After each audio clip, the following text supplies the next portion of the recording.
I hope the recording. Yeah.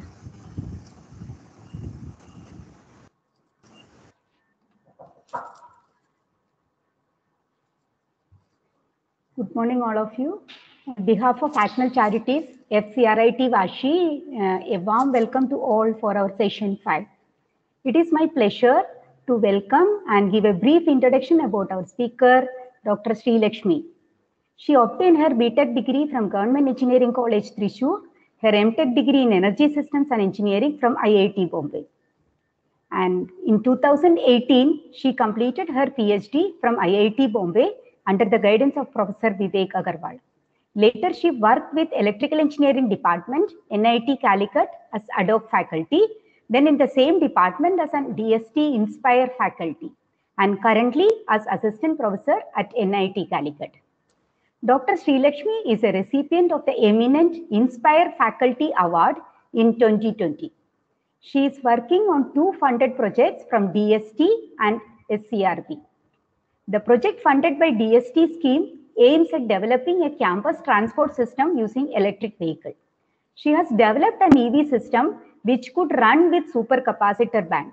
The supercapacitor bank is also developed in her research lab. The main aim of the project is to perform very fast charging of EV. The project funded by SCRB is a startup research grant for developing a synchronous reluctance motor for EV application. Currently, she is working with 4 PhD students and 4 MTech students. During her PhD, she has published 3 IEEE transactions and 6 IEEE conference papers. She has also filed a patent on the methods for trajectory optimization for elevator system during her PhD. After joining NIT Calicut as assistant professor, she has published 4 conference papers and filed a patent on charge balancing scheme for supercapacitors. She is very active in many outreach activities related to EV technology. She has coordinated 3 faculty development programs in the last 1 year.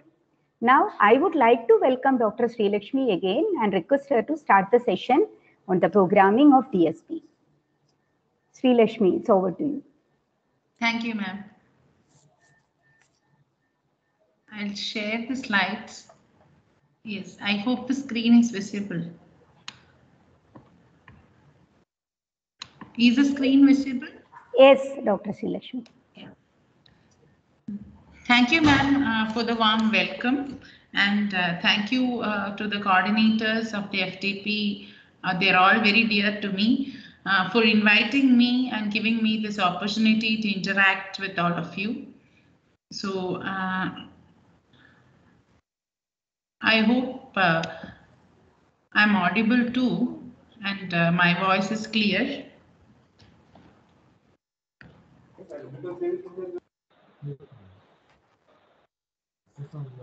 Yes, it's clear.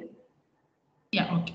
So in this session, which is planned for 2 hours, we'll just learn about the basic programming of a DSP. We will take the example of F28335 control card, and we'll do the programming. As I understand, in the previous session, you might have already learned the architecture, basic architectures and other peripherals, as well as the loading of the program in a Code Composer Studio and installing these components, which is the basic requirement for starting the programming of a DSP. So this can be in continuation to that, which you where I'll assume that you're already having a Code Composer Studio installed in the PC, and the settings are also made, and also a control suite or SE2000 Weber is downloaded, and it is also installed, and you have the example files with you. Okay, and all the header files and everything is ready in that control suite package. So from that point, we will now see how we can start programming and how we can debug certain issues which may be a common issue to most of us when we start programming in DSP. So the content here which will be covered in this 2-hour session is first we will see what are the initial settings to be made in Code Composer Studio. And we will also see what is an LED blink program. So this LED blink program, if you are familiar with the Code Composer Studio, that is where you start the programming of a control card. But here in this session, we will take two different perspectives to see this LED blink program. One, we will write the program ourselves, starting from the scratch, so that we will know what are the requirements of writing a program for LED blink. And also we will take the example code which is already available in the control suite, and we'll compare these two programs and we'll see what are the kind of differences we need. So in my perspective, the best way to do a programming is to write yourself. If we are using the example programs as a base, and if we try to modify it, we may miss out some things and there'll be a lot of errors which we may not be able to solve. Okay, so the best way is to write it yourself. So we'll start from there. We'll write an LED program on ourselves, and we'll then try to do it in many different ways to understand the configurations of a GPIO pin, and also to understand how to generate a PWM in GPIO pin with a constant and variable duty cycle. And then we will see the ePWM module for generating the PWM. So all these are with the view of using a DSP control card for power electronic circuits, where we will be requiring PWM in it. Okay. So the initial requirement, as I already said, I hope you are familiar with installing a Code Composer Studio and Control Suite. Once the Control Suite is downloaded and it is well installed, you will see a TI folder in the C drive, and that folder has all the peripherals, all the header files, all the libraries, everything required to run the programs in Code Composer Studio. And also you'll have a control card or a control stick in hand, and it is connected to the PC using a USB JTAG connector. Okay, so these are the basic requirements which you will be need to start programming. So without a control card, it will be very difficult. It will not be possible for you to test your programs. So you should have a control card in hand.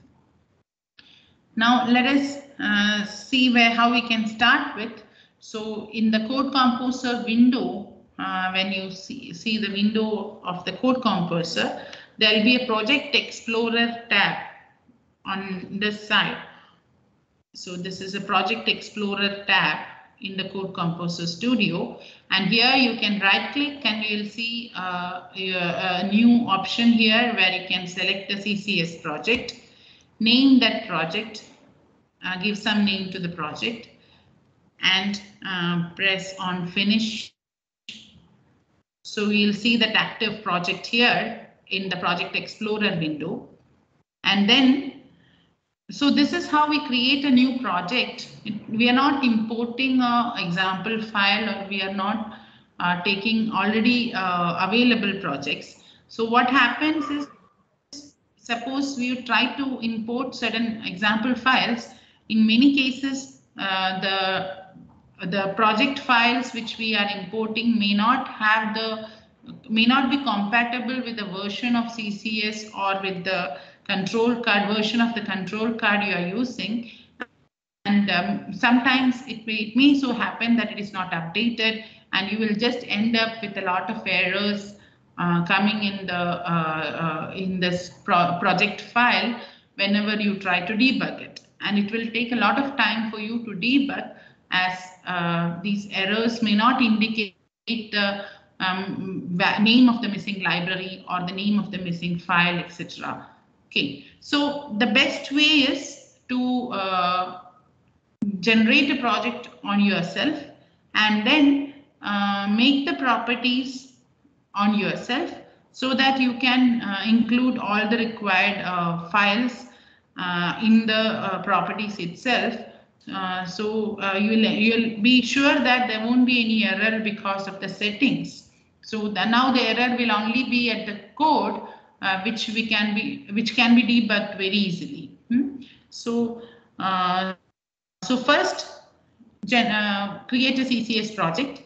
Now, in the properties of the CCS project, if you open the properties window, go to the general settings, and in that we'll have to make the settings of the probe. So this will be given in the, if you buy a control card, we'll get the name of the probe in the file which comes along with the control card. If it is not there, then you can find it from the Texas site as well. If none of these works, then there will be a lot of options in this drop down. You can try checking each of the options which you feel may be right for the particular control card, and then click on verify here. So once it is the right option, it will say that the control card is connected successfully. When you install a CCS with the control card connected using a USB, there is a test connection checking in that also. So if you have done that, that may also be sufficient. But ensure that the first step when you create a project will be to go to the general and make the connection proper with the control card you are having. And also there will be some linker commands here by default. Some linker commands will automatically appear here. So you just you have to just press some delete button here and remove that. That may not be the right linker command for your particular file. So it may create some issues. So this deleting this linker command is also the second step which you can do. Next, in the include options, you have to include from these two directories. So the CG root file and project root file will already be there in the include option. Again, from the control suite, which appears in the C directory in the in the folder named TI, you can include this from the DSP common. So corresponding to the DSP which you have, it fits a 28335. There will be a folder named DSP2833X common, and in that folder you can press on this include folder there, and that will give the include path here. Okay, so this will include this. So when we debug a processor, it may not know where to search for the include paths. So it will be good if we can give that include path here itself. Again, from the other folder, header folders too, you can give what is the include path. So these two include paths has to be included by pressing this add button in the include option setting in the properties of the new CCS file which is created. Okay, again, in the same properties, under this file search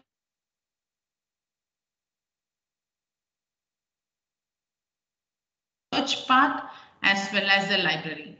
So these are the two libraries which files which has to be included inside the library session by pressing this plus button here, and in the search path to add these two search path sources, these two folders named source inside the search path, so that the DSP, whenever you debug, it will know where to search. Okay, so these settings are required sometimes when we include certain files, import certain files, certain project files, which are examples. The settings which is already there by default may not include all the things which we require. Okay, so if you do the settings in this way, then for a file, a project file which you have created, then this kind of errors which will be generated because CCS won't know where to search, CCS won't know where, in which folder it is. All these kind of errors can be omitted in the beginning itself. Okay, so that is the settings in the properties. And also we whenever we write a program, we may include certain functions which will be inside another some programs or in some header files will also be required. So for adding those files, because otherwise we'll have to write all those functions in our main program itself. So to avoid that, we will include certain initialization programs inside this main project itself. So to add those files, you can right click on the project file and click on the add files and include some of the programs which we will be using frequently. So these will be sufficient for the PWM programs which we have. Now suppose you are using an ADC module 2, so the files related to the ADC also will have to be included. Otherwise these will be sufficient. Some of these may not be required too for certain programs, but for the files, for the programs which we are going to do in this session, we will require all these files which can be added to the project tab by pressing, by right clicking and adding a new file to it. Okay, so once all these things are ready, now we can start programming by clicking on this main.c. So this is where we will write our program. So it's main.c where you can press. Now, next is for an LED blink program or for many other programs, we will use, or whenever we try to generate PWM or to generate just a pulse out of the control card, we will have to use a GPIO pin. So I hope this GPIO name is already familiar to you from the previous session, and so we have to configure this GPIO pin as an input or output pin. Okay, so before doing that, we will also have to see how many port we have and how inside the port, how many mux registers we have. Suppose we are configuring a pin of GPIO. We are configuring its pin number, say 8, GPIO 8 pin, 08 is a pin we are configuring. Then we'll see that it belongs to port A mux 1. Okay, so pin number 1 to 31 belongs to port A mux 1. Then pin number 31. No, it's not pin number. It's GPIO 0 to 16, 0 to 15 belongs to port A mux 1. Then GPIO 16 to 31 belongs to port A mux 2. So a knowledge of this, where these registers, where these pins belong, to which register these pins belongs to, is required for us to write a code for GPIO pins. Otherwise, it will always show some error where the register will be shown as unidentified. Okay, so here you can just say, take it as a general rule in case of 28335 as the GPIO pin from 00 to 015, or you can say 15, it comes in port A, mux 1. Okay, then GPIO pin from 16 to 31, it is in port A, mux 2. Then GPIO pin from 32 to the next 15 pins. So if you see here from 32 to 47, from 32 to 47, it is in port B, mux 1. Okay, then GPIO pin from 48 to 63 is in port B, mux 2. Similarly, from 63 to say 78, it is in port C, mux 1, and from 78 to 78 plus 15, it is in port B, port C, mux 2. So a knowledge of these is required because to do the programming with the GPIO pin. Okay. Fine. Now we'll just see what is the general structure of a program.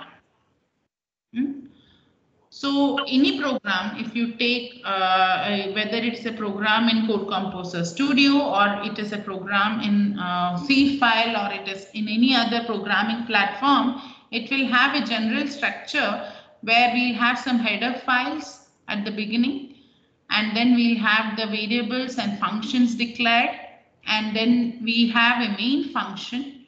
Inside the main function, we may call certain sub functions, which either it is written below the main function itself, or it is included in the main file, in the main project file as some sub files. Okay, so excuse me, ma'am. I'm yes. having one question.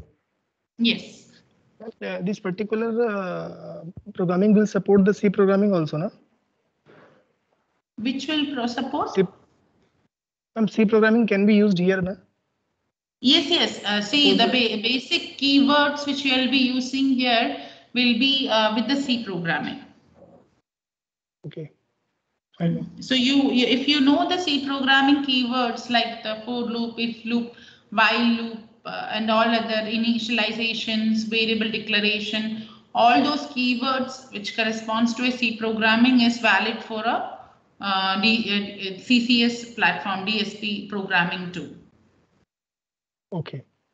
Okay.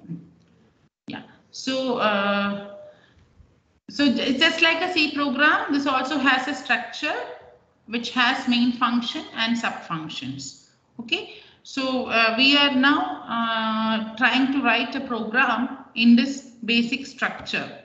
It is. So let us see. Let us try to write a program to blink an LED in the control card. So if you see the control card, there will be two LEDs. Actually, there are three LEDs in the control card. One green LED and two red LEDs. So these two red LEDs will be usually connected to some GPIO pins. Okay, so these are the LEDs which we are trying to blink. So in the case of a 28335 control card, this LED, which is in the middle, is connected to the GPIO pin number 31, and this LED is connected to the GPIO pin number 34. Okay, so we have to now give pulses to these pins, to these GPIO pins, so as to blink this LED.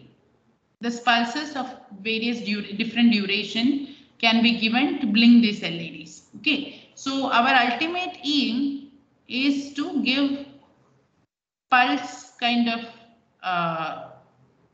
output to these pins 31 and 34, and that is how we are going to write a LED blink program.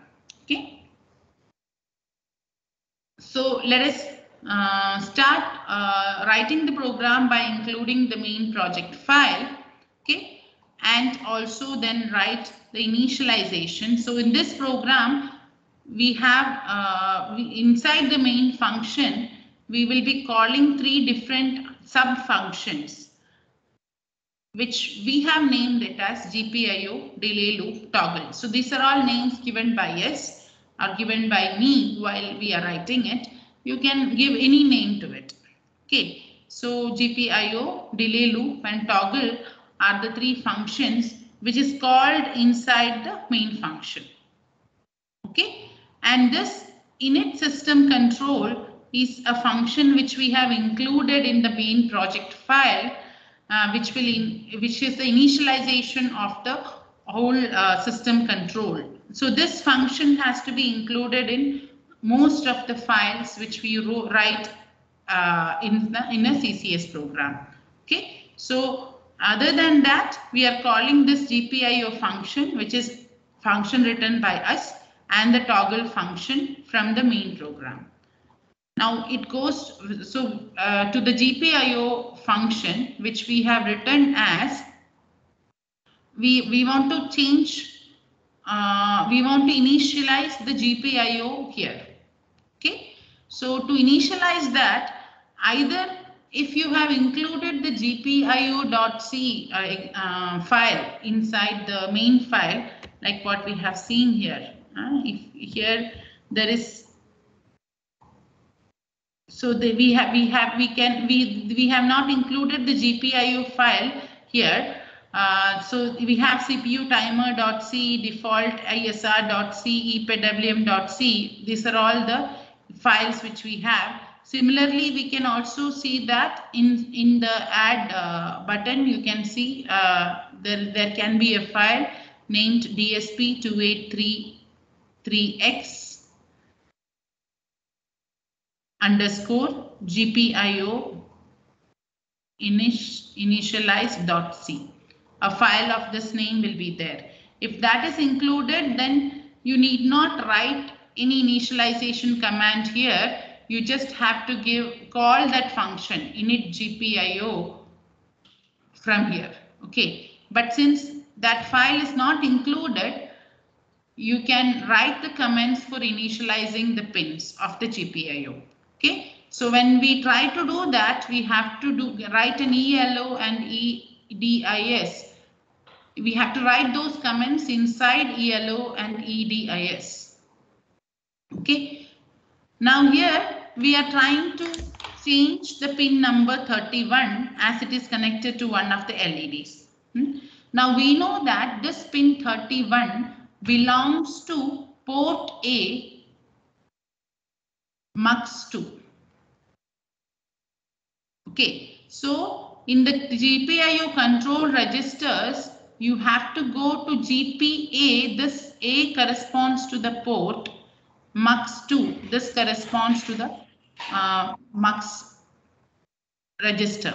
So GPA MUX2 is a register where you will find this GPIO pin, the value or the memory corresponding to this GPIO 31 pin is there in GPA MUX2 register.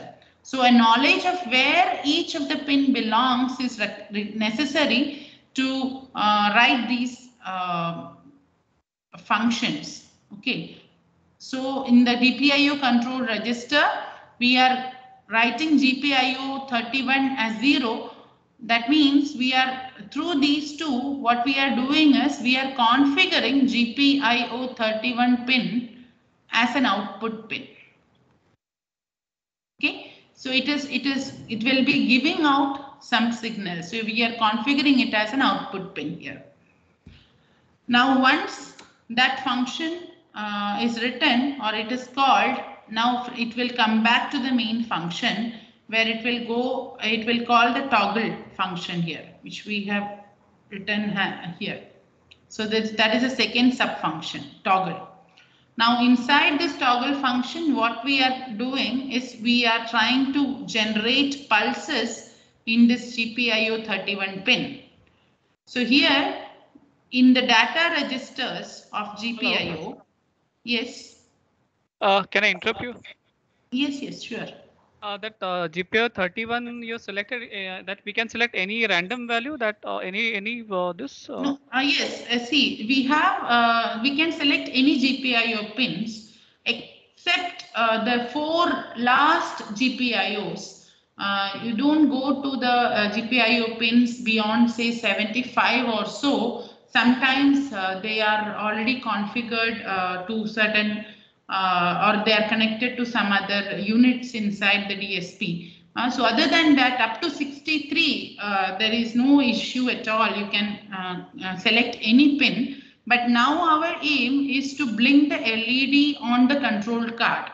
And those LEDs are connected to the pin number 31, GPIO pin 31 and 34. There are 2 LEDs. One of them is connected to 31. Another one is connected to 34. Since we want to particularly blink that LED, I have selected 31 here. But suppose you want to just generate a pulse output by you can see it, or you are going to connect an LED from outside to another pin. So suppose all these are things, then you can select any GPIO. Okay, 31 just because we want to blink that LED on the control card, and it is connected to that 31 pin.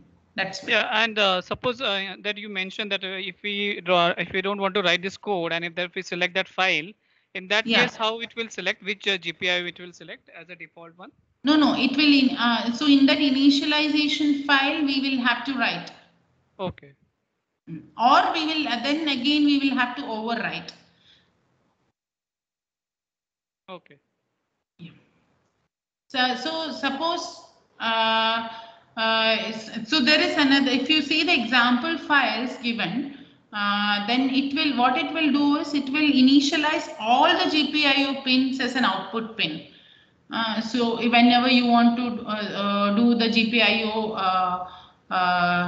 pulse output from a module, so the example file given in the control suite, what it does is it will, in general, all the GPIO pins will be marked as an output pin. So that is also fine, it will work, but that is not necessary. So here in particular, you can just configure this one pin as an output pin by overwriting the register or by giving it in this form. Okay, yeah, fine. Yeah, Now, yeah, when you do a toggle function, so you are giving it inside this for loop, which will be continuously running. Okay, so because we want to continuously toggle the GPIO pin. Okay, so there is no condition here, so this for loop will just continue to run on its own.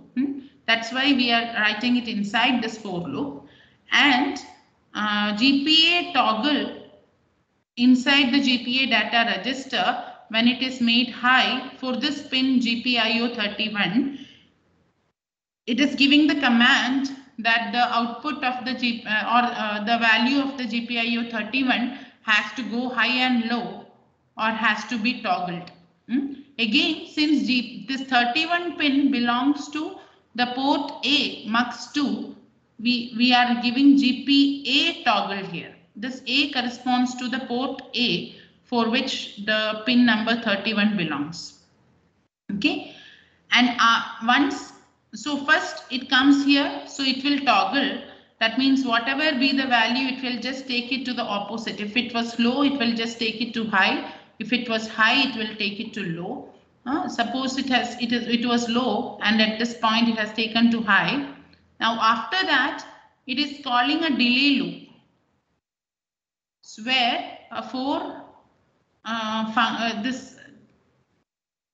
loop is running for up to a count of say 1 lakh in this case. So this delay you can set.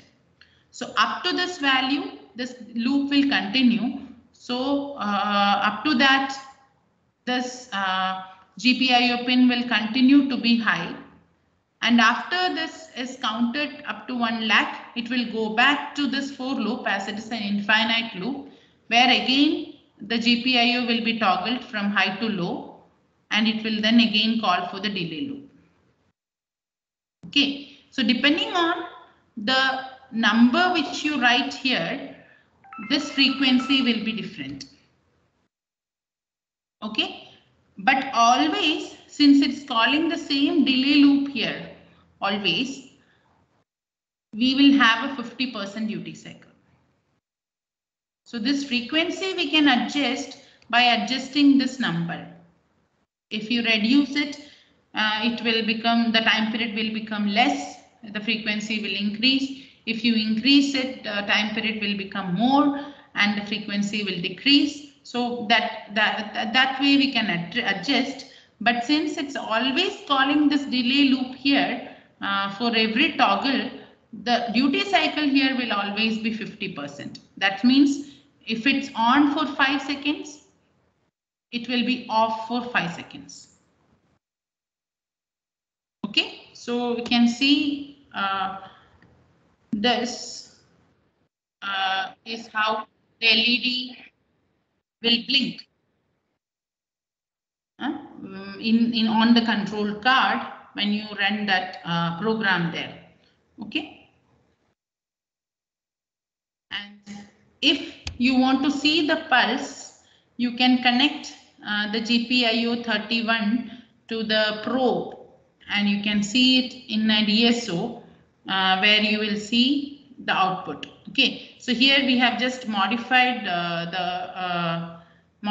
the code to give some duty cycle which is not equal to 50, but if the code which we have written here, this pulse will be having a 50% duty cycle like this. Okay, so I will see further how we can modify the duty cycle from our same code.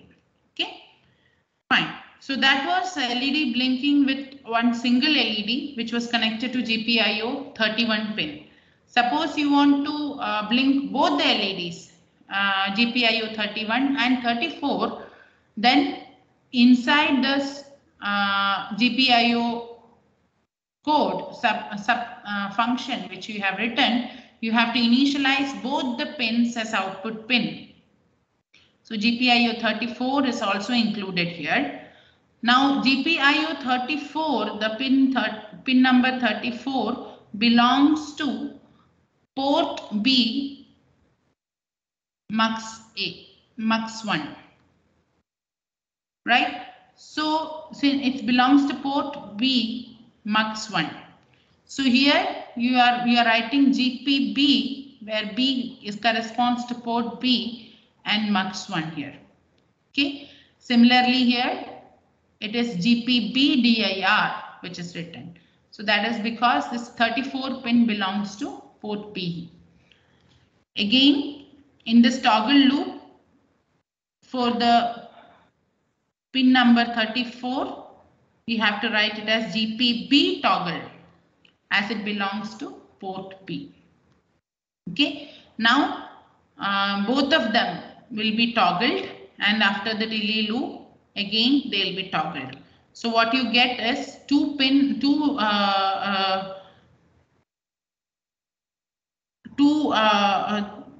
LEDs which are blinking together and turning off together. Now suppose you don't want to do that. Suppose you want to blink these two LEDs at two different frequencies.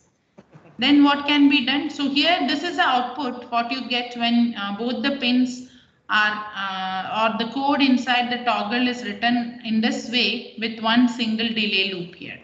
Okay, so see, programming is basically some kind of a logical thinking. Okay, so you have to do some kind of a logical thinking, and this may be different for different persons, and there is nothing like an optimum thinking.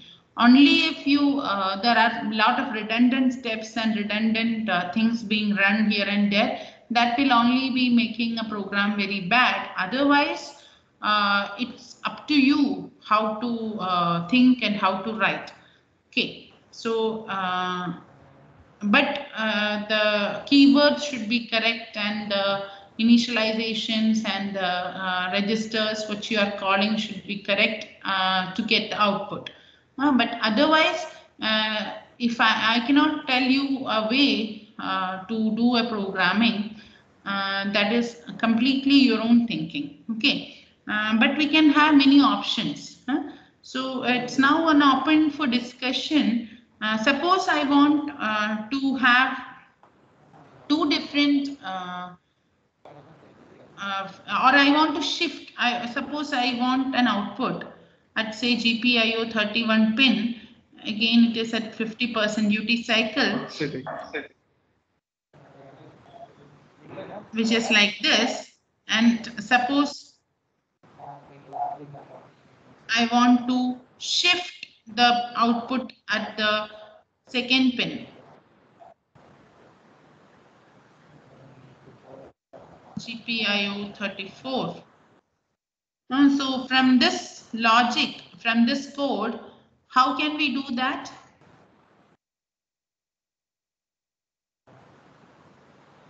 So this delay loop, say it gives a delay of, so this is a length of the delay loop.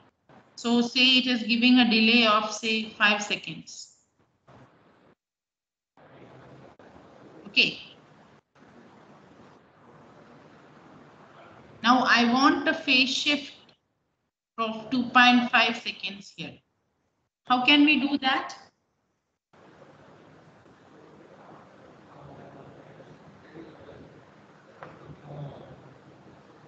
If you give another delay loop here, in between these two, then you see the output. So corresponding to first this pin will be toggled high. Then it will wait for a period of 2.5 seconds for the next pin to toggle. Right? Then again it will wait for 2.5 more seconds for the first pin to toggle. Then again it will wait for 2.5 seconds more for the second pin to toggle. So if you give a delay loop in between these two, what you get is a phase shift of say 50% now. Right? Similarly, you can now write down different delay loops of different lengths, and then you can adjust the phase shift, etc.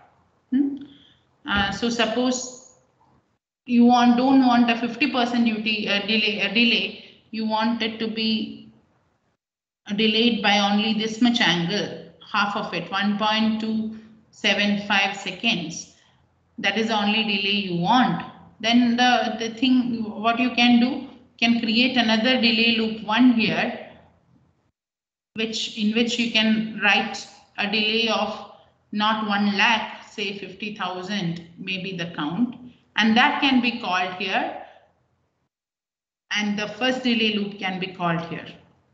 Then the phase shift will only be 1.275. So like that, we can adjust the delay and we can adjust the phase shift. Okay, but along with this, the frequency will also change. Okay, because we are giving two different delays, accordingly there will be difference in the frequency, and also the value of the frequency will be changing when you change this number count. So all these things have to be managed by looking at the output, and whatever we desire, then you have to adjust this count, and so the length of the code also will affect all these things. Okay, so we have to adjust the count and etc. and then manage the frequency here.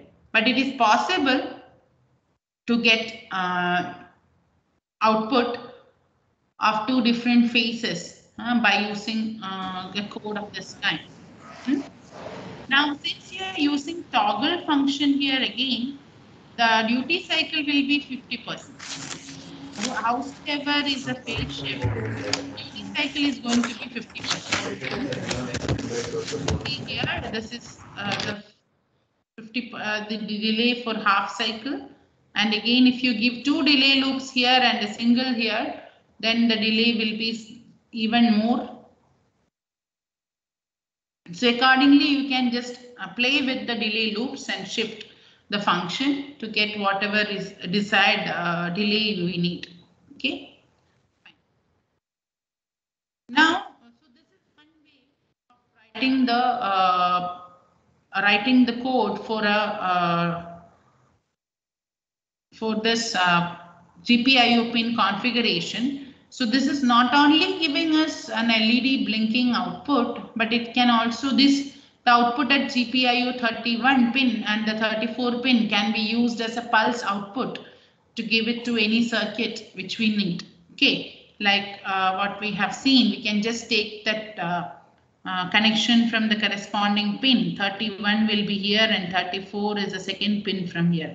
Okay, so we can just take the connection. What will be the magnitude of this pulse, ma'am? It will be 3.3 volt. Okay, that is the maximum value. Yes, that is a high value for this 28335. So that when you give it as a input as a switching pulse to some circuits, you have to use a driver. So it will just give you the control signal.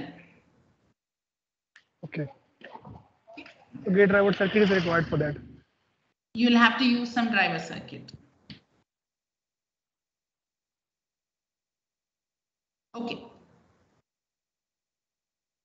So like what I said, we can give a phase shift but the duty cycle will continue to be 50%. We can adjust the phase shift by adjusting the delay loops. Next is another way of writing an LED blink program is by using CPU timer. So this is important. See, to blink an LED, we don't have to use a CPU timer. That is what we have seen till now. But now we are trying to use CPU timer to blink an LED to understand the importance of a CPU timer program, and then we can use that in many other places when and where it is required. Okay, so let us try to do that. So an easy way, where you can start with while you write a program with the CPU timer is, the logics are all there, but maybe you will miss out certain things. So the best way is the easiest way, where you can just search for a folder named CPU timer in the control suite, TI folder, under the name of the control card. In this case, it is 2833X. And we have to select the correct version. Again, that you will get from the data sheet. In this case, it is version 132. You'll just select the folder named CPU timer. And in that folder, there'll be a .c file. So you just copy the content of the .c file to the main .c file, which we have already kept in our project folder. So this I'm not telling you to import the CPU timer folder as a project folder to the workspace because the settings may not match with what the version of the CCS you are running at that time, or maybe with the control card, or there can be certain errors because of the settings. So the settings which we made at the beginning of while we made a new project will be sufficient for most of them. So we don't want to have a new project, imported project with the settings which are not known to us. So it's best thing is you can just copy the content of that example to the main.c in the project file which we have created. Or if you want to import the program, that is also fine, and then check in the properties of the program whether it is having the settings as what we have, what we need, which is shown in the beginning of this session. Okay, so now these programs, CPU timer program, which is there as an example program in 28335, will have it is helping us to understand how an interrupt subroutine will be working for different and how to set the timers for this subroutine, and what are the various other functions required for this to run. Okay, so our aim is not our aim is to blink an LED using the CPU timer.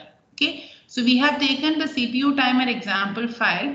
So in general, for any power electronic circuit design or for any control system too, you can use the CPU timer project file as a base. Okay, and we can write the codes over it. But all the initializations may not be required for all the programs. So if you know exactly which is required, which is not, others can be commented.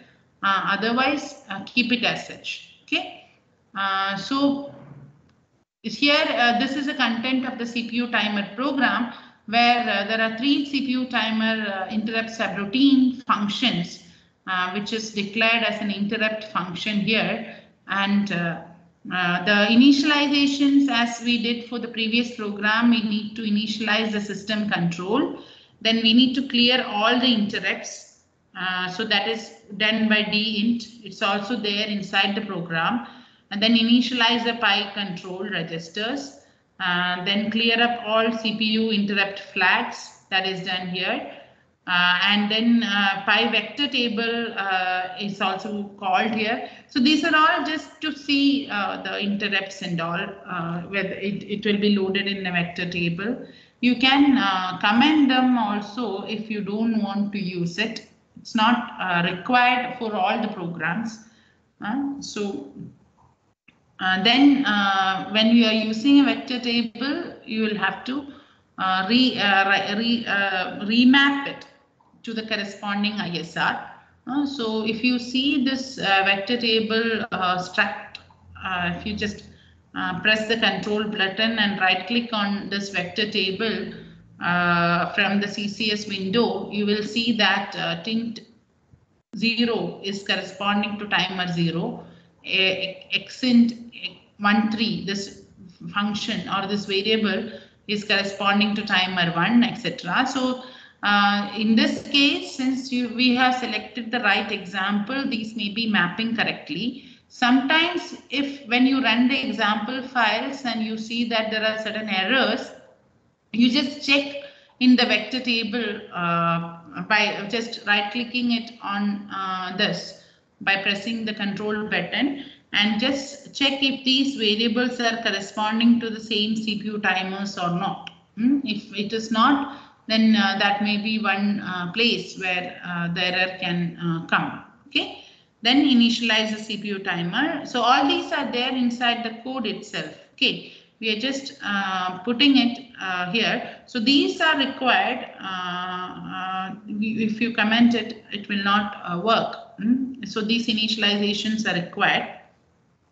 Now there is an if. There will be 2 if loops. If you see inside the general code, if the CPU frequency is 150 megahertz, the second if loop will be if the CPU frequency is 100 megahertz. So they are all for the general kind of coding. So, but here we know that the frequency is 150 megahertz. So we can avoid this if loop 2. We can comment this if loop 2 and we can just configure the CPU timers. Okay. Now, this command configure CPU timer, we can write down which function we are calling, or it is which CPU timer we are calling will be written first, and then the clock frequency, and here it is the time period of the interrupt subroutine in microseconds. So now it is 1 lakh, means it is a 1 second duration interrupt. Okay. It is 10 lakh. So it is 10 second duration. This is 5 lakh. That means it's a, no, 10 lakh is its 1 second duration. 5 lakh corresponding to 0.5 second duration. Okay. So this is in microseconds. So in every 1 second duration, the CPU timer interrupt 0 will be called. Okay. So that is how we can write. So basically, for any other code, this corresponds to your sampling period. Okay, so it is the time this interrupt subroutine will be called. Now, if you are writing, say, a function inside the interrupt subroutine, then that, if you want to sample that at a particular time period, say 25 microseconds or so, you can write that sampling time period here. So you will just get the output in the form of samples, because that function will be called only in that interval. Okay, so that way you can configure here. Now here I want to see one LED blinking at every 1 second, another LED blinking at every 0.5 seconds. Okay, so that is why I have configured one as 1 second, another as 5. CPU timer 2 I'm not going to use here because there are only 2 LEDs connected to 31 and 34. So now for this case, when we are trying to blink 2 LEDs, we are not going to use CPU timer 2. But if you have another LED output at another GPIO pin I want to configure, then that also can be done in the CPU timer 2 at a different time interval. Okay, fine.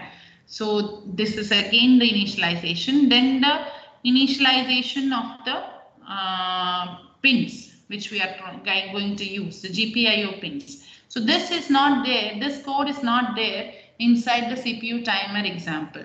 Okay. Now, since you are going to use it to blink the LED, we'll have to configure the pins as an output pin first, just as what we did in our code. So that is written inside the main code itself. Okay. So in the previous case, we had written this as a separate function and we called that function here. That is also right. Or you can directly write that code inside the main function here. So here we are just writing the GPIO configuration code inside the main function.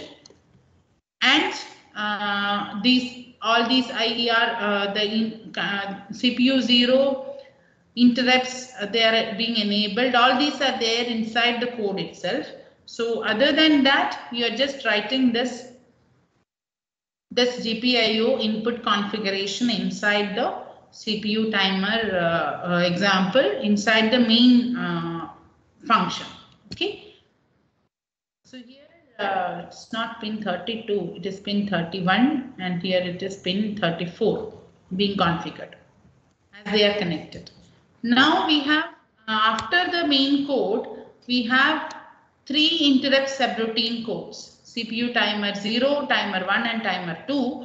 This is called in every 1 second as we have configured it. This is called in every 0.5 seconds. And this is called in every 1 second. Okay.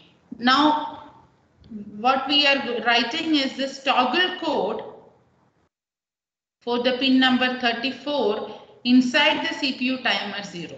So every 1 second, this function is called and it will toggle the output of the GPIO pin number 34 from high to low. So what we expect is an output with the duration or with the time period of 2 seconds, which will be on for 1 second and off for another 1 second as output at the GPIO 34 pin here. Okay, as it is called in every 1 second. Again, this subroutine is called in every 0.5 seconds. So what we can expect is an output again, which will be on for 0.5 seconds and it will be off for 0.5 seconds. Okay. And this, since the pin number 31 and 34 are connected to the LEDs on the control card, you can also see this output by seeing the way the LED blinks. So if you see here, the LED blinks at 2 different frequencies. One blinks in every 1 second, the other one blinks in every 0.5 seconds.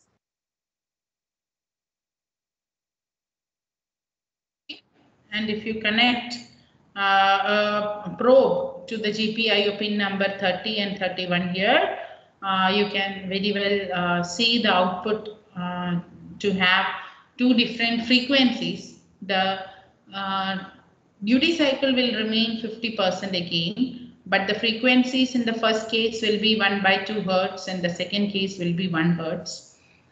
So it will be pulses up to different frequencies. You can adjust the frequency by adjusting the this part of the code. Okay, so if you are using this to generate a pulse of say some frequency, say 20 kilohertz, if you want to generate that by using this code, then in the CPU timer code, change this to 1/20 kilohertz, 1/20 K. So the interrupt subroutine will be called in every 1/20 K duration, and it will toggle. So it is actually 1/20 K into 2. It has to be. Okay, so that you get the output which having a frequency of 20 kilohertz. Okay, so likewise. Hello. We can, yeah. This GPIO data, this is a default program will be there in that subroutine, or we have to write there? One which you mentioned, GPIO 34. No, see, this won't be there. In the CPU timer, if you download it, you will get, if you just copy paste it, you will get a CPU timer 1-2 programs, which is written in this way. Okay. There will be a counter, and there can be so this pi control is we have already enabled in the main program. So this can be removed, not required. It will be there inside the program, but that can be commented. So you can just this part of it, GPIO part, you have to write it. Okay. Okay. But see, we will very rarely use. So here what the benefit you are getting is, when compared to the code which we wrote with the delay function and all, there we have to trial and test and to get the frequency of the output, right? So that will completely depend upon the duration, the length of the code, and as well as the delay which we are putting and all those things. So we have to, we can do the calculations, but it's slightly more complicated. But here we can directly give the switching frequency, or we can get an output of our desired frequency when we use this. But again, since you are using a toggle option here, the duty cycle will be 50%. But output frequency can be adjusted by the frequency of the CPU timer from the code itself. Okay, so that is the only benefit you are getting. Yeah, thanks. Now, if you want to generate a PWM, which is other than 50% duty cycle, using a GPIO pin again. So see, to generate the PWM, we have PWM pins. But suppose in certain applications, if you are all from the power electronics background, I'll tell you a specific application like space vector modulation, or maybe in some other kind of applications where you want to detect the edge of certain functions, or you want to enable certain outputs during some event. Only that event you want to enable. So in all those conditions, you will not be you will not have a carrier and another modulating waveform, etc. You need not have a continuous waveform. So in such conditions, it is best to use a GPIO, as you can configure it inside an if loop. Suppose you are sensing some data, and you want to see that if the voltage goes beyond say a value, say 2 volt or so, you want to enable one flag, or you want to light an LED, or you want to turn on a switch during that condition. So such things it will be very difficult for you to make it in the form of a modulating wave and a carrier, etc. And so for such actions, it can be very easily written inside an if loop. And for such things, we will use a GPIO pin. But for a continuous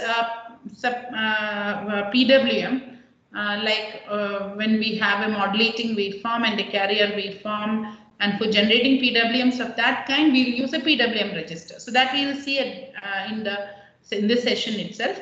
But now we are just seeing the use of GPIO pins, how to configure it to give high and low. Okay. So now till now we have only used the toggle option of it. That's why we are getting a duty cycle of 50%. Now suppose we don't want to have a duty cycle of 50%, then you can use the GPA set and GPA clear option. So when you give a GPA set, that means in the first code, what we have written inside the toggle sub-function inside the infinite for loop, you can just give this GPA set and GPA clear here. So GPA set will make the GPA high, GPIO output high. So this is for 31 pin. And then it will wait for this, say every delay loop is say for 1 second. Okay, so it will wait for this delay loop for 1 second, again one more delay loop for 1 second, and then it sees a low. Then it will go to again the delay loop, which is 1 second here. Then it will again be high. Okay, so for the same pin, if you use a GPA set and GPA clear option and you adjust the delays here, you can adjust the duty cycle and make it something other than 50%. Okay, so that is one way in our code how we can adjust. Again in the CPU timer code too.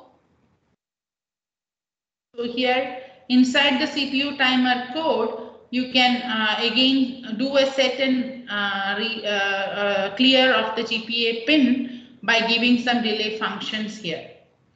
Or you can put it inside an if loop and give the high and low here so that you can adjust the duty cycle. So it's completely logic which you can very easily work out. But the command which you can use here is GPA set and GPA clear. Again, in this case, it is A because we are using pin number 31. Suppose you are doing it for a pin number, say GPIO pin number 42. Okay, so it belongs to the B port. It belongs to port B and mux 1 from the table which we have seen initially. So here you will be using a command gpbsct.bit.gpio 42 to high and 42 to low. This will be GPB clear. Okay, so and if you connect a probe or if you want connect whatever driver input or anything to the port GPIO pin number 32 pin number 42, then you will see it going high and low with the different duty cycle. Okay, now if you want to now this in this case the duty cycle is say 2/3. Now if you want to make it 1/4, you can just give one more you can give one delay here and 3 delays here. So like that you can work out the logic to change the duty cycle, and also the delay loop count can be varied to change the frequency. Okay, fine. Now with the ePWM module, it will be more easier for us to generate the PWM. So for that, there is an ePWM code which is available in the control suite example code. You can either import that or from the code which we already have of the CPU timer. we can write a function init EPWM there, which will for which you can refer to that code of PWM. So there will be PWM up down AQ or PWM up like that. There are certain example codes, but none of them will give us the code for writing generating a PWM at a constant duty. But it is like the duty will be going high in one direction, or it will be going, or the modulating waveform will keep on varying. So you can just see the settings from those codes and then write a code of your own logic. So we have here writing the PWM initializations inside another function which is called as init PWM1 example. So this is the same initializations as in the example file which I just mentioned, but we will take out certain initializations which are not required for this present time. Okay, then we will be using two variables and actually three variables, and this variable we have defined it as 2000. Okay, so we'll come to it. This importance of this 2000s later. Then inside the main code, like what we did before, we are just initializing the functions, and in between we will call the init PWM1 example code, which we have already written in here, which will initialize the PWM2. Okay. Now in that code, init PWM1. So this is again, as I said, it's already available, but the things which we may need to change will be these two. There is a counter mode and the TBPRD value. Okay, so here the changes, I'll just tell you the changes which we may need. So there are three types of counters which are available. Okay, so this is called as an up counter. This is called as a down counter, and this is an up down counter. So in the up counter, the counter, so if you say that you are using an up counter and you set the maximum count to say 4, as it is shown here, this counter will count up to 4, 0, 1, 2, 3 and 4, and when it reaches 4, in the next clock cycle, it will come to again 0. Then it will start counting from 0, 1, 2. So this is replicating a sawtooth waveform of this kind. So these counters are what we use as the carrier. Okay, so this is replicating a sawtooth waveform with this highest value now being 4 and this is 0. Okay. And this period is getting adjusted based on this highest value, because for one clock cycle it will remain in 0 level. For the next clock cycle it will remain in 1 level, and for the next clock cycle it will remain in the level 2, 3 and 4. By the time it reaches 4, it has now gone through 5 clock cycles. So this time period is corresponding to 5 clock cycles. Okay, so in general, this count plus 1 will be the multiplied by the clock period, will be the time duration of this. So that is written. So this count is set as TBPRD. That is what we wrote it as 2000 in the beginning, right? So this we call, if we call it as TBPRD, it's just a variable name which we have given. It's not a keyword. Okay, TBPRD is a variable name which we have defined as 2000. Now, if you define, you can choose any value for it, but if you want a carrier, so the switching frequency or the frequency of the carrier wave, if it is already known to you, Then from that you can calculate back what is the count required. So basically it is this TBPRD value plus 1 from whatever we have seen now. This value, suppose this value we call it as TBPRD. So TBPRD value plus 1 multiplied by the period of a clock function is this time period T for this waveform. Okay, so this is the time period of the waveform. Okay, and this TB clock is nothing but 1 by F clock. In our case, it is 150 megahertz. Okay, so if you want to have a T of a particular value, say you want a 20 kilohertz signal, then T corresponding to it will be 1 by 20K. And we know what is this T clock, it is 1 by 150 mega. So from here you can calculate what is the value of TBPRD required. Okay, so depending on the frequency which we need, you can calculate what is TBPRD, and that can be given here. So that is the first thing you will be doing when we configure a PWM, is to find out what is the TBPRD value. So for up and down counter, it is the same formula.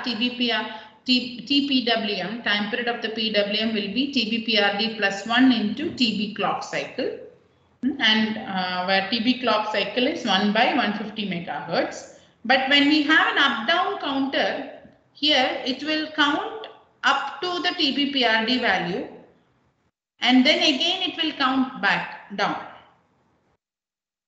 Okay, so this is the time duration of the carrier waveform. Therefore, if you see here, it will be 5 plus 4. So the time it takes to reach 0 again will be, say if 4 is the count here, this time it is having 8 different levels here. So always whatever is the TBPRD multiplied by 2 into TB clock will be the period of this function. And from there you can find out what is the frequency of the carrier waveform, which will come out to be the frequency of the PWM.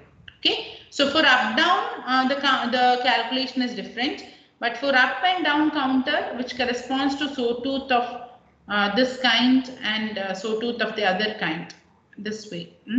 For corresponding to these, the calculation is different, but in both cases you can find out a value for TBPRD, which you can define here.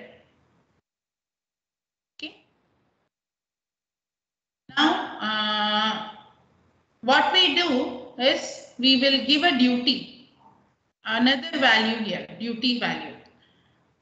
Okay, now see, we have a carrier, say it is an up counter, which is counting up to 2000 from 0. So this is a carrier waveform now. Its peak value is 2000. So suppose we want a duty cycle of 50%, we will have to have a constant line at the level which corresponds to a count of 1000. Okay, so we have to, unlike the previous case where we give duty which is less than 1, here the 1 corresponds to 2000. So everything has to take the base of 2000, and accordingly 50% is 50% of 2000. 25% is 25% of 2000. Like that you will have to give. Okay, so this corresponds to 50% duty cycle, and this corresponds to 25% duty cycle. Okay, and what we do is in the compare register. So for every PWM, we have to compare two outputs. So PWM1 has one PWM1A and PWM1B, two outputs. Now in this, by default, they are not synchronous. Suppose you want to make them synchronous, you can add certain codes which you can get from the TI website, but it's best to not to make them synchronous. Okay, you can give different duty cycles to them. If you want them to operate together, you can give the same duty cycle. So in this case, this CMPA means you are comparing the carrier waveform, which is an up counter, which we configured here as an up counter, which counts up to 2000 to this duty 1 value. Okay, and for the B register, it is to this duty 2 value. Now, if you see inside the register CMPA, this CMPA, which has to be compared with the counter, is written inside one half register here. So this is a structure for A part and this is a structure for B part. Before that, another one important thing which you have to do is to initialize the GPIO pins as the PWM pins. Okay, so there is an init PWM1 GPIO. So that code I have not written here. So there is an init GPIO code which comes along with this, where you can configure the GPIO pins to PWM, to whatever PWM you are linking. So in the example code, GPIO 00, 01, 02, 03, 04 and 05. These pins are configured to various EPWMs. So this is configured to EPWM1, 2 and 3 to EPWM2, and 4 and 5 to EPWM3. Okay, so in 00 corresponds to EPWM1A and this to B.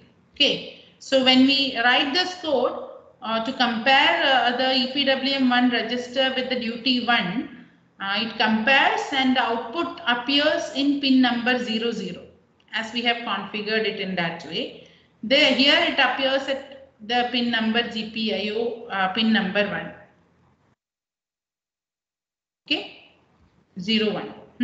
Now, so that is this part where we are asking the PWM register to compare it with the value of duty 1 and duty 2. And while comparing, what action it has to take is what is written down. That is, whenever it sees a 0 event, you have to set the output. And whenever it sees the value duty 1, while counting up, you have to clear the output. So that is what is written in this. In this case, it is just written in the opposite way. So we'll just see here. So if this is a counter, while it counts up, if it reaches a count value, then we are giving a set command here. And while it reaches 0, while it sees a 0, we are clearing the output at the pin. So this corresponds to the second thing. When it reaches 0, it is clearing. And when it sees the value DP1, while it is counting up, it is setting.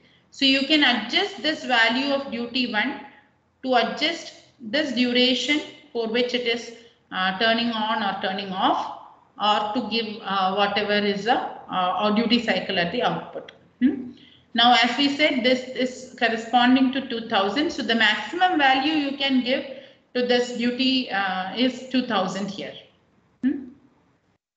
Fine. So now if you want to use an up-down counter, if you want to use a triangle carrier waveform, which is more frequently used, then you'll have to configure TBPRD with the formula 2 into TBPRD into T of the clock cycle is equal to TPWM. Okay, So with this, you have to find out what is the TBPRD value. And if you set that value, then you can see here that for a up-down counter, this is a kind of waveform you have. So this is an event where it sees the PWM, where it sees the modulating waveform or the compare. So here TBPRD is there. And here we have the compare value as duty 1, CMPA is there. So this is an event where it sees the CMPA while it is counting up. So while it is counting up, if it sees the CMPA, the comment is to clear. So it goes low. Okay. Then while it is counting down, when it sees the CMPA, it goes high. So for the first EPWM1 A output, it will be like this. Okay. Now for the EPWM1 B output, you can see here it's in the opposite way. When it sees high, when it sees the CMPA value while it is counting up, it will go low, it will go high. And while it is seeing it, while it count down, it goes low. So we can just get two, what I can say, simultaneous outputs which are complementary by doing it in this way. If you want the same outputs, you can just adjust it in different in the other way also. Okay. So by just adjusting this things, you can adjust the frequency as well as the duty cycle of the PWMs. Now, if it is a down counter, again you can adjust that by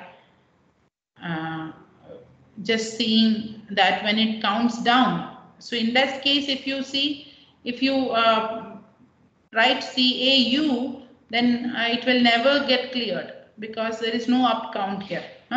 So you have to write it as CAD. When it counts down, it is cleared, and when it counts up, it is set. That is just the way you can generate the PWM output from the PWM pin, and then you can just connect a probe to the pin numbers GPIO 00 and 01 and see the output, just like a PWM, what we saw in the GPIO pin number 31, etc.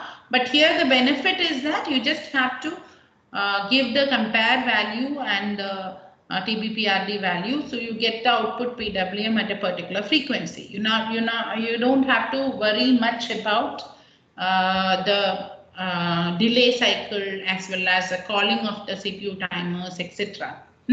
But so this in the way when we need a continuous PWM signal, we'll be using the PWM registers in this way.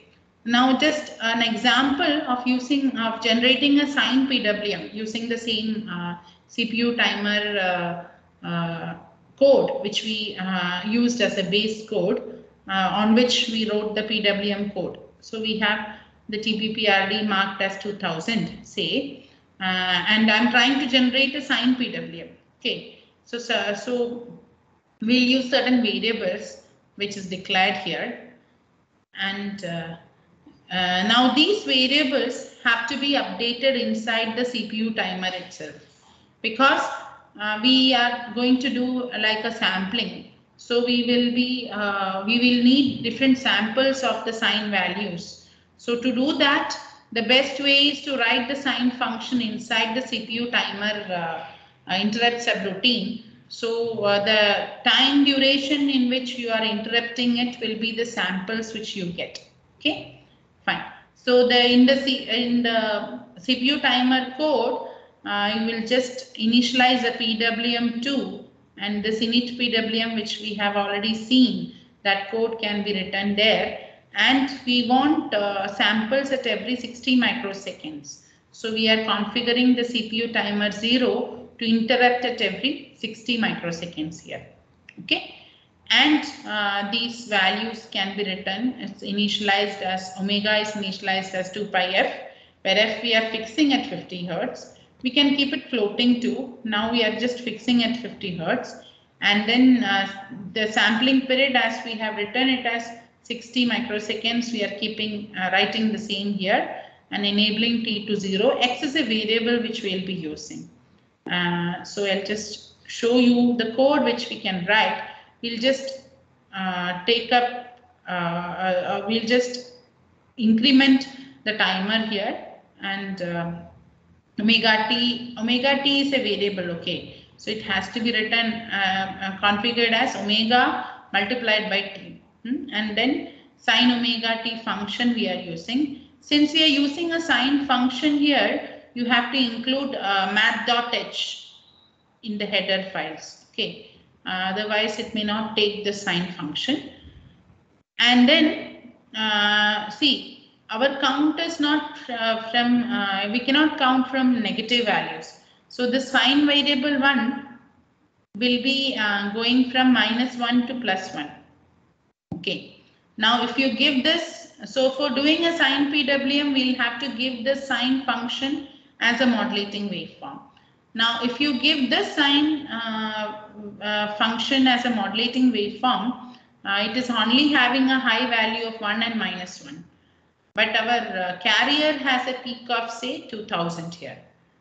So if you want to scale it up to the carrier amplitude, you have to just multiply it by 2000. So that is one way you can do. But then again, the value goes from -2000 to +2000, and the values from 0 to -2000 will give us only one kind of output, which will be either low or high depending on how we have written, and it makes no sense. So what we can do is we can scale this up. So other than having a sine which is having an amplitude of 2000 and -2000 here, what we can do is we can get a sine wave with the peak to peak of 2000, that is 1000 and 1000 here, and then we'll just pull it up by 1000. So we are just taking the 0 line here. Okay, so then all the values will be positive, and this we can use as a compare value. So we are then updating the compare value here. So this compare values also, if you want to continuously change the duty cycle in the form of a function or in the form of a table or anything, you have to give this compare value also inside the interrupt subroutine. Now, if you place it inside the EPWM1 init condition, it will remain constant. So this has to be written inside the CPU timer 0 subroutine itself for you to compare it. That is where we are changing the compare value, and this here we are just initializing the PWM. Same. So here we have used an up counter with the TBPRD. And while it is 0, it is set, and while it is up, it is clear. Okay, so if you, and the value of the compare register, which was written here before inside the init PWM1 value, is now written inside the CPU timer as you want to update it continuously. Okay, so it is written here. Now, if you give that, we can see the output at the pin 0, which is a sine PWM out. The 3.3 volt signal with the frequency will be TBPRD. The frequency of the waveform will depend on TBPRD, and the duty cycle will keep on changing sinusoidally as the modulating waveform is a sinusoid. Okay. Now, so that is about using a CPU timer to get a variable PWM at the output. So I have just used a sine function. You can use any kind of modulating waveform. Now this modulating waveform can also be, or the duty cycle can also be the outcome of a controller output. So to get that, we need to sense the signals. So this ADC is net another thing which we will be using. I'll just give you an understanding of the code which we usually write for ADC here. Suppose we'll initialize the ADC inside the main function, and those initializations you can get from the example code itself. And we will write a code. We'll give the variable. We'll declare this variable in the beginning, and we'll keep this variable, or we'll put this variable inside an interrupt subroutine. Okay, and in this interrupt will be called in a sampling period we need. We can also keep it in the CPU timer interrupt if you want to sample it in the same rate, and you just give it, take it from the so there are certain A and B ADC pins. So ADC 0 pin corresponds to the 0th pin in the control card docking station. So that pin you can select. So, and the output you get is in the form of a binary output.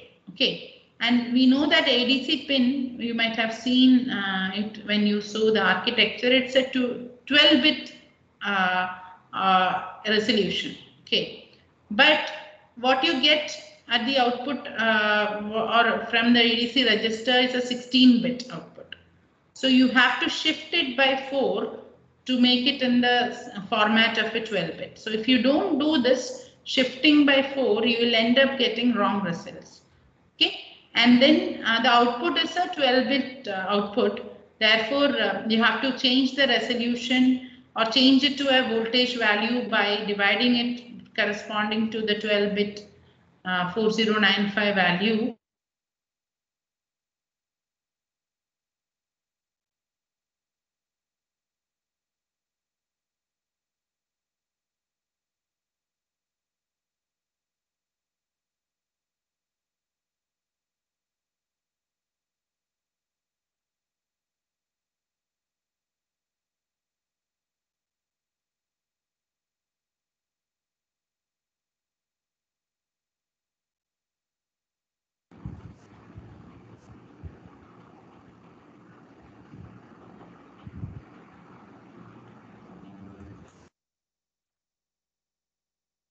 Hello, Mini, is it audible? Or only for me it is not audible? No, it's not audible. Not audible. No, ma'am, it's not audible. Ah, yes, okay. I think there's some problem with her connection, I think.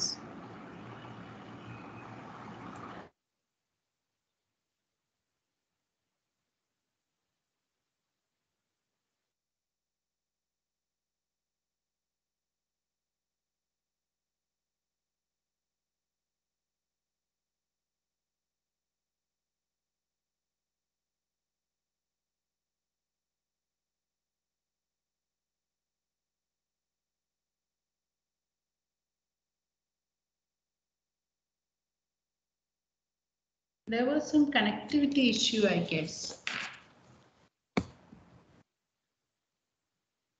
Am I audible now? Yes, Yes. yes. Yes, ma'am. So I don't know where we lost connection.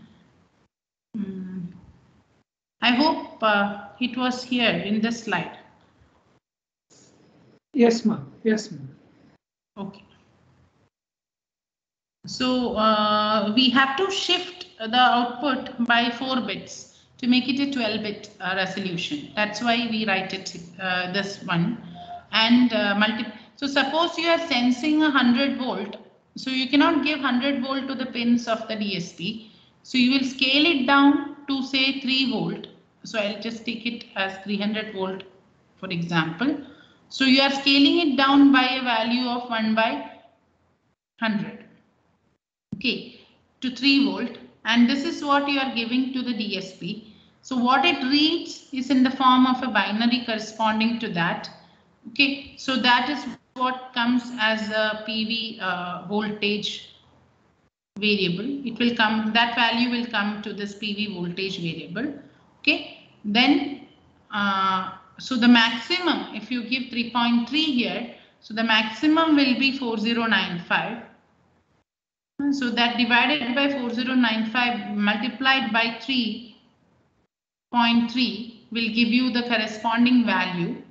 Okay. Now 3 volt correspond to 300. So accordingly, you can find out divided by 3 into 300 will be the value, actual value of the voltage which it is reading. So these multiplications you can give the output to this variable, and you can read the variable.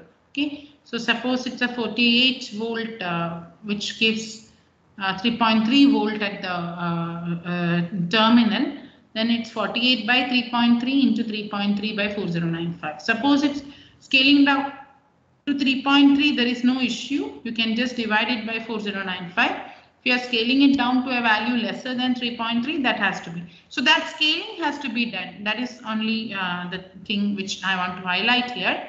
And you can check it in the continuous refresh window in the watchdog. You can just check the value of the sensed variable and check if you are getting the similar values. Again, while sensing, another important thing is you will have to use some kind of filters. Digital, you can use analog filters when you give the sensing circuit. Most of them will have that. Other than that, if you want to have, if you are seeing a lot of spikes because of the wires or maybe because of the connections, anything can cause such issues. So you can use some filters, digital filters too, inside the code. So that can all be added.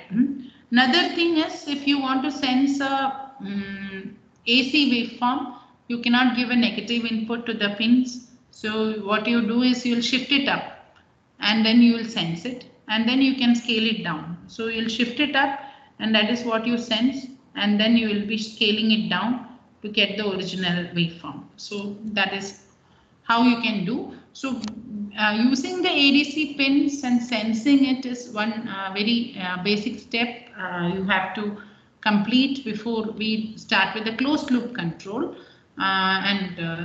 Then the coding of the closed loop control is also very interesting, but I don't think the span of this session allows me to discuss that.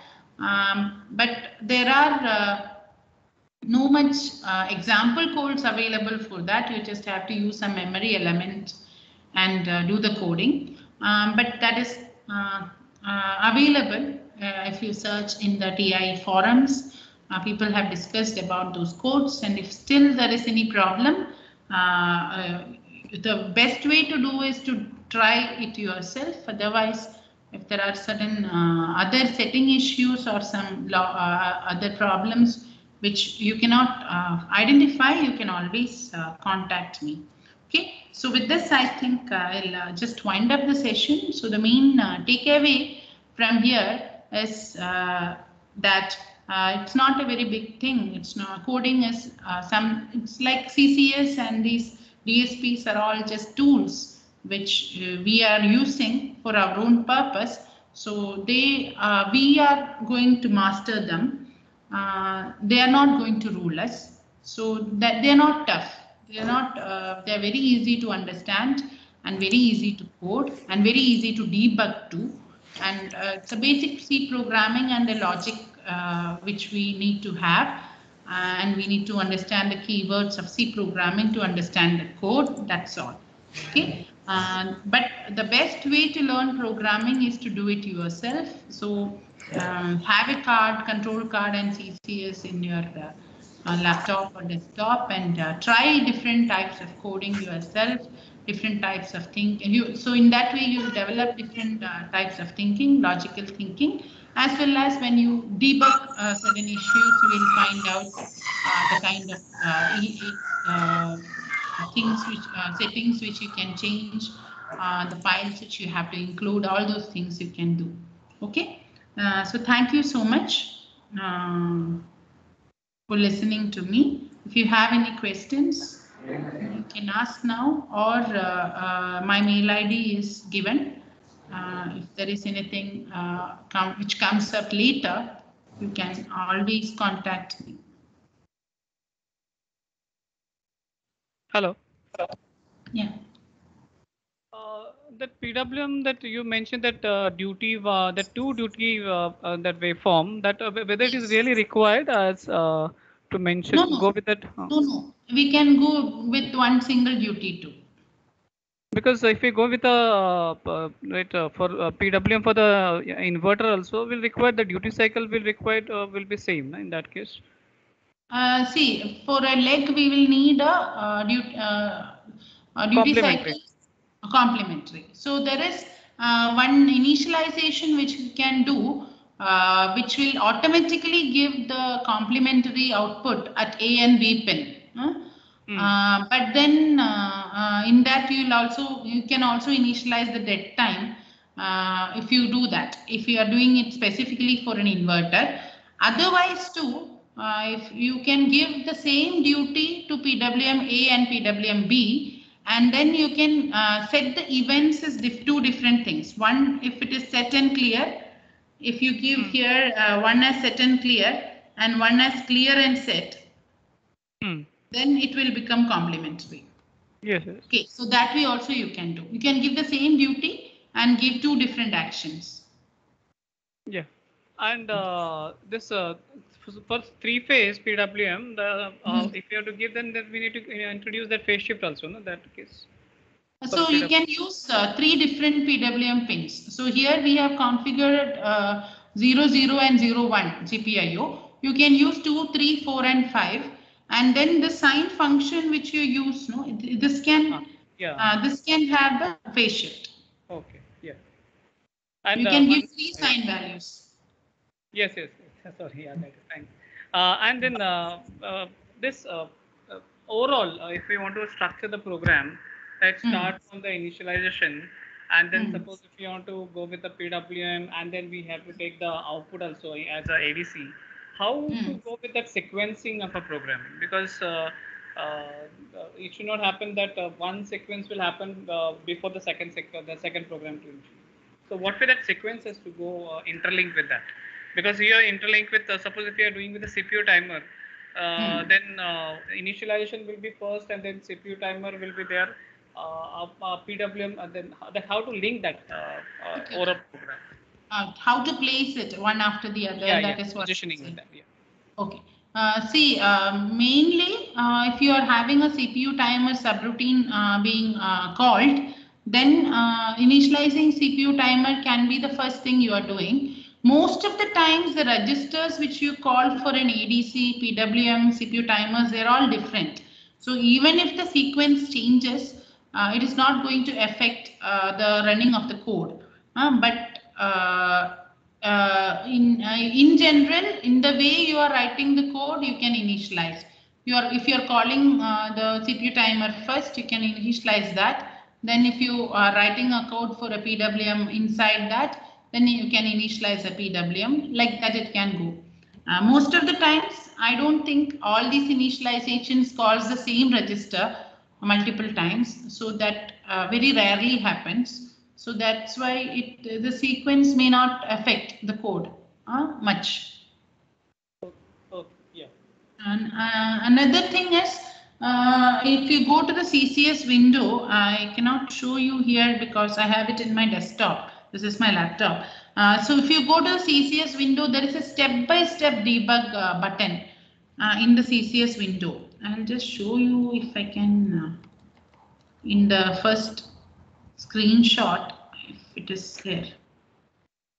Oh, it's not there. If you go to this, if you press this debug button, it goes to the debug window where this will be enabled. Okay, this will give you you can see the code running from one step after the other. Okay, so you can see very well how where the different functions are called, which line of the code is running after which one, and all those things can be done. But suppose it's a very lengthy code, it will take a lot of time for you to do it in one step. But this is very good for debugging. Okay. Thank you. Hello. Hello, Yes. ma'am. Yes. Ma'am, actually, if I want to implement in a closed loop mode, I want to give a gate pulse using a PI comparison with shortwave wave with PI controller. And not only PI, actually more fractional order PI controller, that case. So it is advanced, so I am not going to advance. I just want to know if I want to implement, that means I want to compare shortwave and PI controller. So I have to write down the PI controller programming. Yes. So is there any problem to implement integrator? Will I face any problem that because I am not working in DS? It's my basic actually DSP. That's why I'm asking. Yeah, I understand. See, so for KP plus KI by S, maybe this is the function you want to implement. So KP just gives a scaling, so that is not a problem. So for the KI by S, it is an integration which needs a memory element. So you can do it by using a memory function. You can take two variables, which is one is xi and another is xi plus 1. So this xi can store the previous value. So one thing you can do is to make it in the discrete domain, make it in Z domain. Okay, then you will understand it is just Z minus 1 which comes here. It's just a previous value which you will have to choose. So that you can store in another variable and then you can do. So first thing you discretize this. So this is in Laplace domain, discretize it in S domain. And then the discrete function which you get corresponding to the, if it is minus 1 you are getting, that means it's the first, just one sample before you have to store. If it is minus 2, it is 2 samples before you have to store, like that. So discretize it and then use the memory element by selecting different variables to get the memory function. I think I could have taken that, but I don't think we have time. I'm also not prepared slides corresponding to it. But you will get it in the TI forums where PI is discussed. Codes corresponding to PI is discussed. So first step is to discretize. Then first you discretize it, and then for the discrete part, you can just use the logic of having a memory in the code.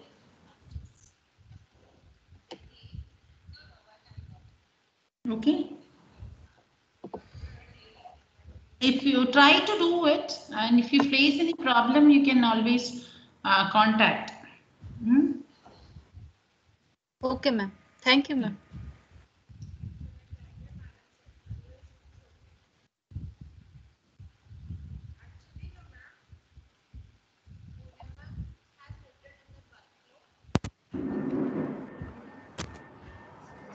Hello, am I audible? Yes, ma'am.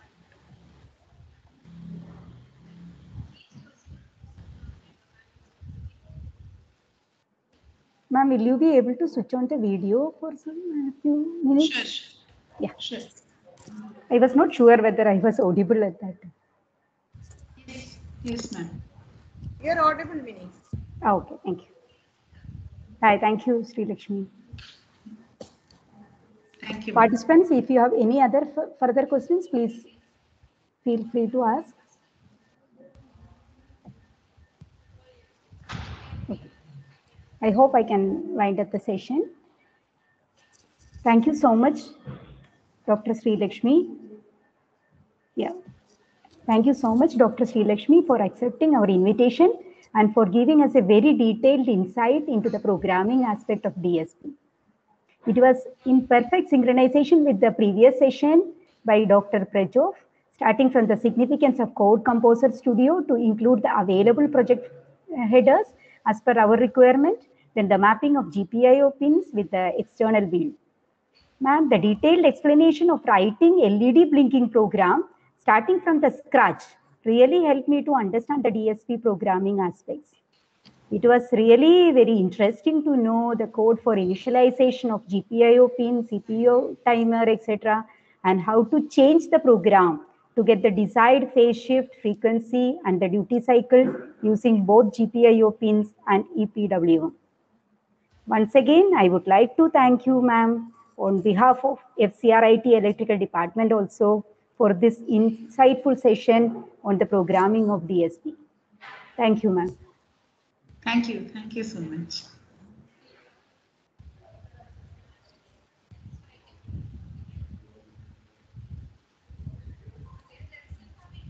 Thank you. Thank you.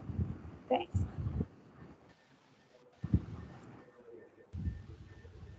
She left it.